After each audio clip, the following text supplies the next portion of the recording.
موت کیا ہے؟ سب سے پہلے میری موت پر مجھ سے جو چھین لیا جائے گا وہ میرا نام ہوگا، اس لیے کہ جب میں مر جاؤں گا تو لوگ کہیں گے کہ لاش کہاں ہے، اور مجھے میرے نام سے نہیں پکاریں گے۔ اور جب نماز جنازہ پڑھانا ہو تو کہیں گے کہ جنازہ لے آؤ، میرا نام نہیں لیں گے۔ اور جب میرے دفنانے کا وقت آ جائے گا تو کہیں گے کہ میت کو قریب کرو، میرا نام بھی یاد نہیں قبر کے قریب لایا جاؤں گا، اس وقت نہ میرا نسب اور نہ ہی قبیلہ میرے کام آئے گا، اور نہ ہی میرا منصب اور شہرت۔ کتنی فانی اور دھوکے کی ہے یہ دنیا جس کی طرف ہم لپکتے ہیں۔ بس اے زندہ انسان، خوب جان لے کہ تجھ پر غم و افسوس تین طرح کا ہوتا ہے۔ نمبر 1، جو لوگ تجھے سرسری طور پر جانتے ہیں وہ مسکین کہہ کر غم کا اظہار کریں گے۔ نمبر 2، تیرے دوست چند گھنٹے یا چند روز تیرا غم کریں گے اور پھر اپنی اپنی باتوں اور ہنسی مذاق میں مشغول ہو جائیں گے۔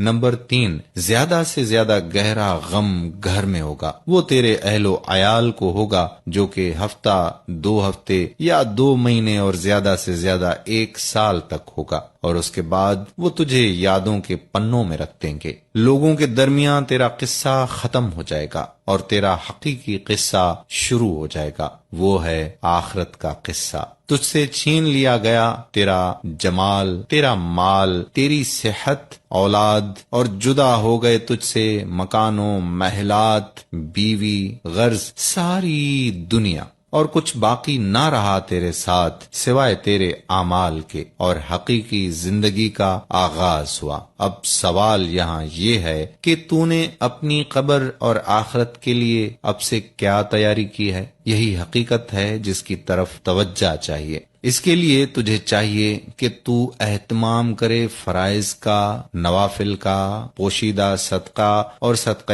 جاریہ کا، نیک کاموں کا، رات کی نمازوں کا، شاید کہ تو نجات پا سکے۔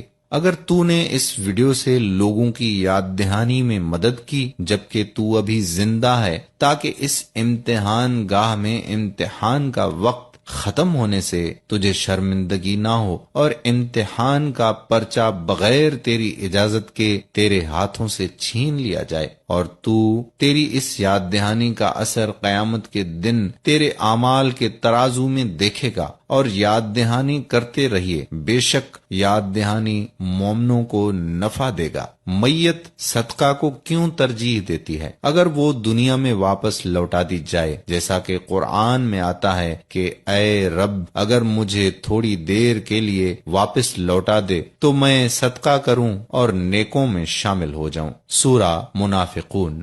تب انسان یہ نہیں کہے گا کہ عمرہ کروں گا، نماز پڑھوں گا، روزہ رکھوں گا۔ علماء نے کہا کہ میت صدقے کی تمنا اس لیے کرے گا کیونکہ وہ مرنے کے بعد اس کا عظیم ثواب اپنی آنکھوں سے دیکھے گا، اس لیے صدقہ کثرت سے کیا کرو۔ بے شک مومن قیامت کے دن اپنے صدقے کے سائے میں ہوگا، اور آپ اس وقت اگر صدقہ کر سکتے ہیں تو 10 سیکنڈ کے اندر اندر اس میسج کو نصیحت کی نیت سے پھیلا دیں۔ موت کے وقت بھی شیطان کا بھاری حملہ ہوتا ہے، یا رب کریم اس وقت بھی ہمارے ایمان کو سلامت رکھنا، آمین ثم آمین یا رب العالمین۔ دوستو، صدقہ جاریہ کے لیے ویڈیو کو شیئر کر دیں تاکہ ہمارے بعد بھی اصلاح کا یہ سلسلہ جاری و ساری رہے۔ جزاک اللہ خیرہ۔